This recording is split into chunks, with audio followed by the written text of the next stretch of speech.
"Take it easy, Alara," he whispered, his voice a low hum against the quiet dread. I should have pulled his hand away, shouldn't I? When his fingers, rough from work yet surprisingly gentle, brushed the sensitive skin of my inner thigh. But I didn't. My eyelids just fluttered shut. And then he said it, so softly I almost missed it. "I just don't want you to hurt anymore, Alara." Sounds innocent, doesn't it? Like care, like concern. But that one sentence, it was a key turning in a lock I'd forgotten existed, deep inside.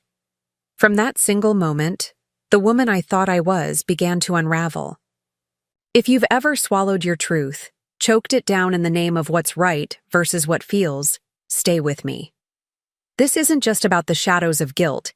It's about the raw, unspoken realities we cage within ourselves. And if this story resonates, if it stirs something you recognize, perhaps you'll consider subscribing. There's more I need to understand, more I need to say. They called it a miracle, you know. For years ago, a logging truck on a rain-slicked highway in coastal Maine. It found my passenger side, sent my small sedan spinning like a forgotten toy. I woke up 3 weeks later in a haze of antiseptic and morphine, my legs a latticework of steel, my hips bolted together. Pain became my most intimate companion. The surgeons blessed their skilled hands, said it could have been worse. "You're fortunate, Alara," they'd intone. Fortunate. When your limbs are unresponsive, when you need another strength simply to shift in bed, fortunate tastes like ash. I hadn't just lost mobility, I'd lost Alara. The vibrant, independent woman who ran the Oak Haven Community Library, who hiked the cliff trails on Sundays. She was gone. Mornings bled into one another, shrouded in a silence that amplified the foreignness of my own body. The face in the mirror? A stranger stared back, her eyes reflecting a geography of suffering I didn't recognize. I became a cautionary tale, whispered about in the aisles of the local market. Such a shame. She used to be so full of life. No one deserves that kind of erasure. Then he came home from that seasonal job up north. Reese, taller than I remembered, broader. The boyish softness had given way to a young man's defined lines, a quiet power in his stance. He moved through our salt-worn, clapboard house with an understated confidence that filled the spaces my absence had created. His voice, now a deeper timbre, hands steady as he lifted me from the confinement of my chair, with an ease that belied my dead weight, and somewhere, amidst the fog of painkillers and the chill of linen sheets, something else began to stir. Not just cared for, but seen. Moved.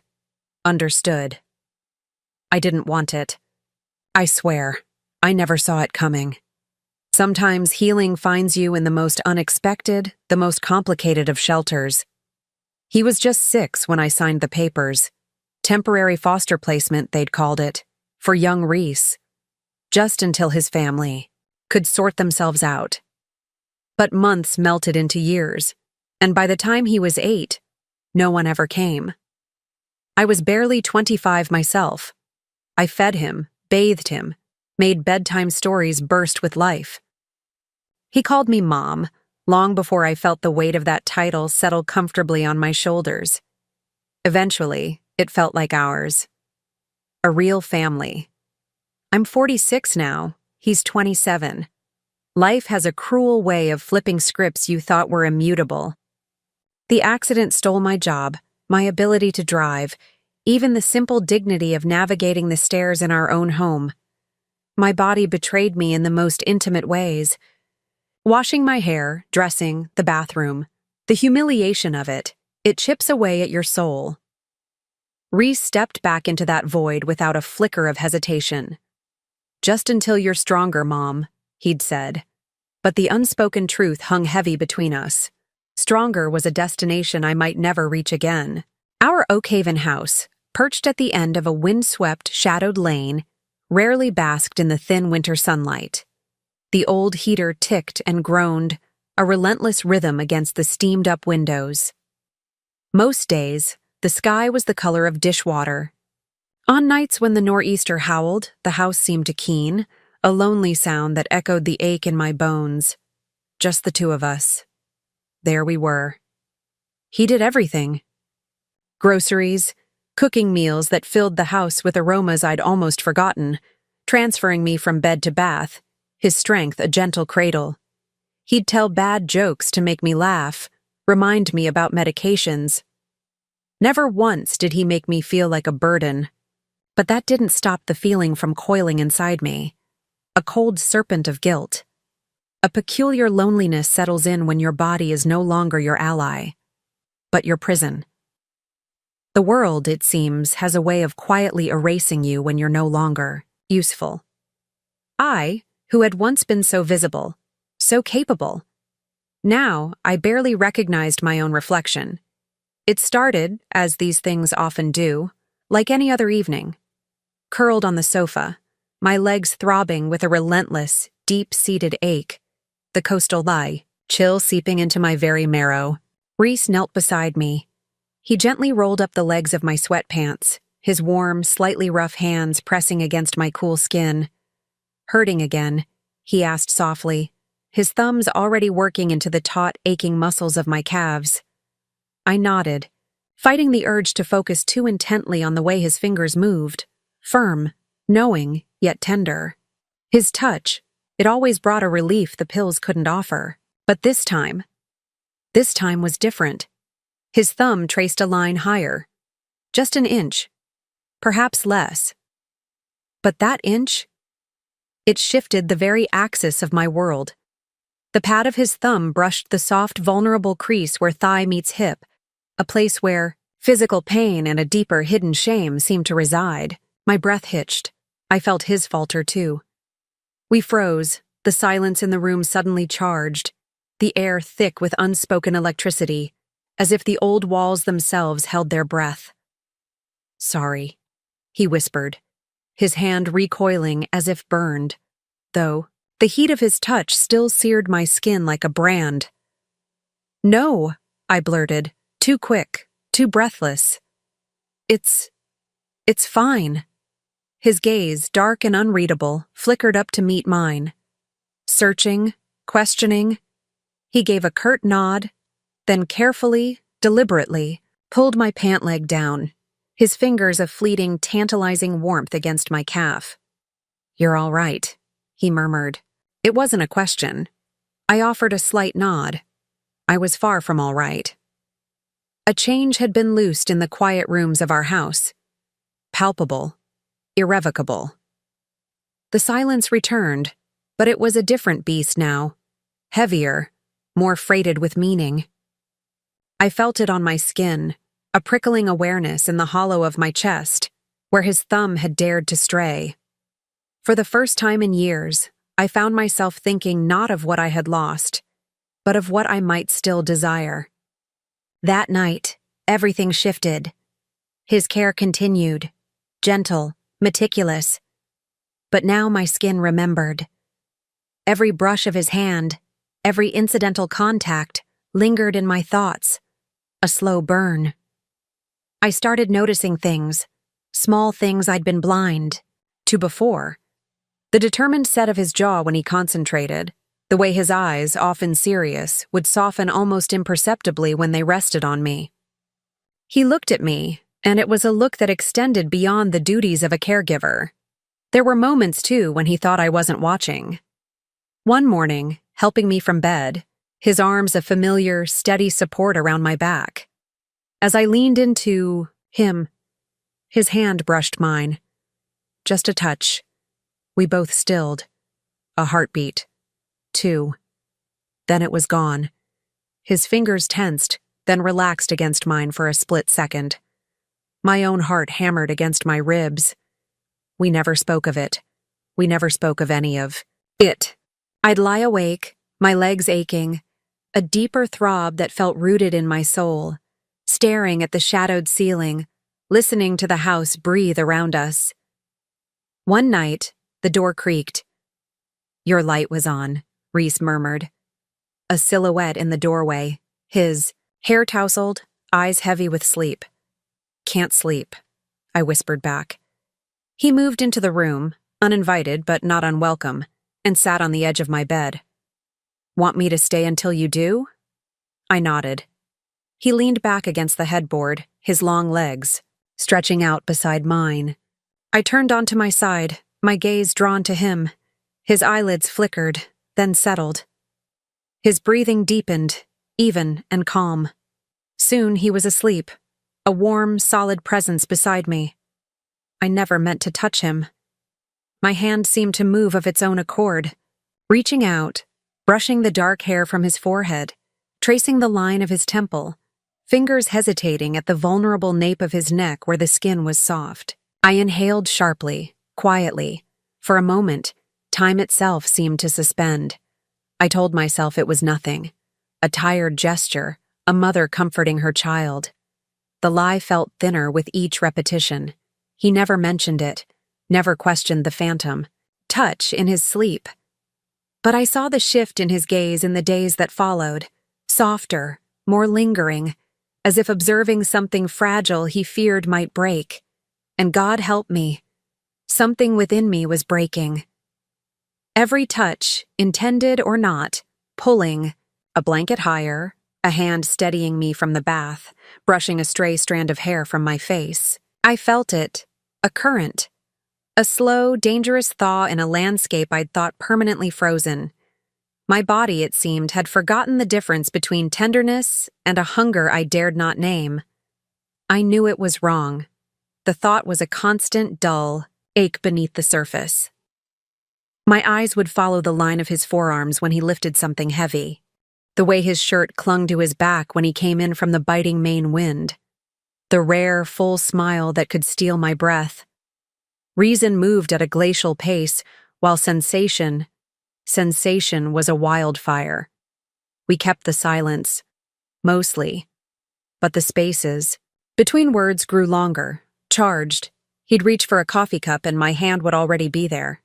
Fingers would brush, linger for a fraction of a second too long. The air in the kitchen after dinner would grow heavy, suffocating. We navigated around this unspoken thing as if it weren't already consuming the oxygen in the room. I'd try for normalcy, fold laundry, comment on the relentless coastal weather. Ask about his day. It felt like performing in a play written by someone else. I wanted it to stop. I had no idea how. And a part of me, a part buried deep beneath years of silence and sacrifice, didn't want it to stop at all. It happened on a Thursday, curled on the sofa, a thick quilt over my legs, watching the relentless rain lash against the windows. Reese came in from his shift at the boatyard, soaked through, his dark t-shirt clinging to his chest, hair plastered to his forehead. His hands were chapped and red from the cold. "You okay?" he asked, his voice rough as he kicked off. His boots by the door. "Just cold," I managed, my voice barely a whisper. He disappeared for a moment, returned with a dry towel, gently draping it over my shoulders, before settling beside me on the sofa. Closer than usual. No words, just the metronomic tick of the old grandfather clock in the hall and the drip of water from his sleeves onto the worn wooden floor. His hand slipped under the quilt. Found mine. Our fingers interlaced, hesitantly. Then, with certainty, "You're trembling," he murmured, his thumbs stroking my knuckles. "It's nothing. You've been quiet lately." I turned my head. He was already watching me, and in his eyes, I saw not a son, not a caregiver. I saw a man. "If this is wrong," he whispered, his voice husky, "just tell me to stop." "Alara." My lips parted, but no sound emerged. I leaned in a slow, inevitable drift before my conscious mind could raise an alarm. And then he kissed me, not gently, not with tentative care. It was a storm breaking, a desperate collision. His hands cupped my face, his thumbs tracing my cheekbones. My fingers clenched his damp shirt. The sheer, undeniable heat of him, the taste of rain and something uniquely Reese, a chaotic symphony of ragged breaths and thundering heartbeats. I should have stopped it. I should have pulled away. But I didn't. I kissed him back. And it felt like coming home to a place I'd never known I was missing. In that kiss, there was no pain, no wheelchair, no sterile scent of a hospital. Only this raw, terrifying, exhilarating connection. And the truth, stark and stunning, hit me. I wasn't numb anymore. Afterwards, silence. At first, only our breathing, harsh and uneven, filled the room. Our foreheads touched. I clung to his shirt, terrified that letting go would unravel the fragile reality we'd just woven. He pulled back slightly, his dark eyes searching mine. "Alara," he began, his voice low. "You know, you're not my real mother." I blinked. My stomach plummeted. "I've always known, Reese." "No one ever said it," he continued, as if sensing my unspoken panic. "But I figured it out. Years ago. You never said anything. You never needed me to." My mouth opened, then closed. "It doesn't change anything," he said, his gaze intense. "Not for me." This wasn't confusion, Alara, or loneliness. He took a breath, his fingers lightly tracing my cheek. "I kissed you because I think I've loved you my whole life. Not as a mother, but as the only person who ever truly saw me, the one who saved me." My throat tightened. I'd always known, of course, on some level, that he wasn't of my blood, but hearing him say it so calmly, so clearly, shifted something fundamental within me. It was as if the floor beneath us had subtly tilted. I was still his mother in the eyes of the world, in the narrative of our lives. But the bloodlines, those invisible walls, suddenly seemed porous, like doors. I should have felt relief, liberation. Instead, a heavier, more complex guilt settled in. Love, even when desperately sought, so often arrives tangled with shame. "What does this make us?" I finally whispered, the words barely audible above the sound of the rain. "It makes us real," he answered, his voice firm. Maybe he was right, but real didn't feel simpler. It felt impossibly complex, a truth too stark to ignore. It wasn't in a bedroom. It happened in the living room, on that same worn sofa where I spent most of my days. The place I'd painstakingly learned to take a few aided steps. The place I'd wept into the cushions, believing no one heard. He'd just finished clearing away the dinner things. I was feigning reading, wrapped in my quilt. The air between us had crackled all evening, thick with unspoken words. He sat beside me. Our knees brushed, we both stilled. He turned to me slowly. Our hands found each other, a tentative touch, our eyes locked, and I saw it. Not just need, but desire, undiluted, reflected back at me. His lips were on mine before I could draw a breath. This time there was no hesitation, no slow build, only a raw, urgent claiming. After years of muted existence, the truest sound was his breath mingling with mine. I clung to his shoulders, pulling him closer, his body, warm, solid, undeniably present. There were no words. Our bodies spoke the truths our mouths had held captive for so long. When it was over, he didn't pull away, didn't offer explanations or apologies. He simply lay beside me, our fingers still entwined. His chest rising and falling in sync with mine. I stared at the ceiling, breathless, and for the first time in what felt like an eternity, I felt whole, seen, desired, vital.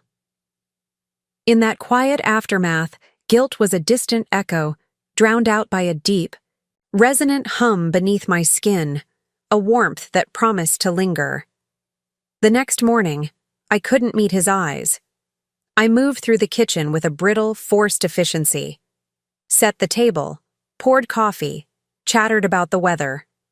A desperate pantomime of normalcy. My hand trembled as I passed him the butter. "Thanks," he said as I took the toast he offered. "That's the third time you've thanked me for the butter." "Alara," he observed, his voice quiet. I forced a smile. Just feeling grateful. He watched me, his eyes a mystery I couldn't decipher. "Do you regret it?" he asked finally.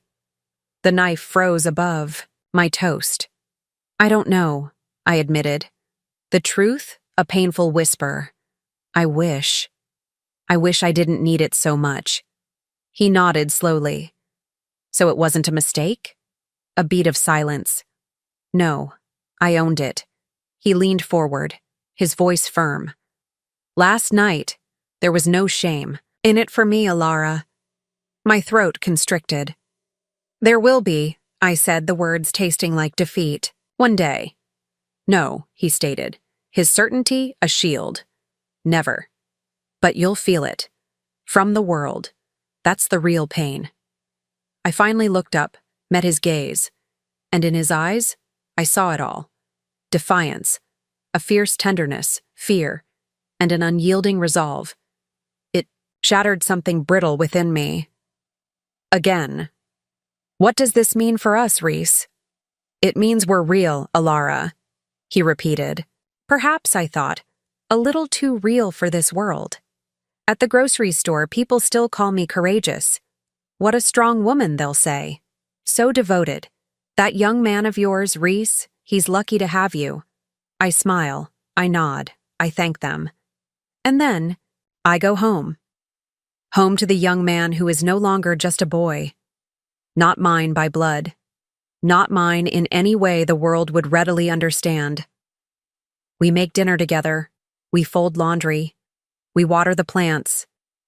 We live a quiet life, tucked away behind drawn curtains and polite smiles. But in the spaces between, the fleeting glances across the dinner table, the way our hands sometimes brush when reaching for the same thing, there's something more. Something potent, something we both carefully avoid naming. Everyone in Oakhaven thinks they know our story. The devoted foster mother, the grateful son. They see the commitment. They see the sacrifice. They don't see the nights, the quiet intensity. The fire we've banked beneath layers of duty and denial. But we know. And maybe, just maybe, that's all that matters. When he takes my hand as we walk to the car, his grip firm, reassuring. It's a silent acknowledgement. I'm not alone. What we share, in all its impossible complexity, is ours. "Need anything else from town?" he asks, his voice normal, casual, as we prepare to leave.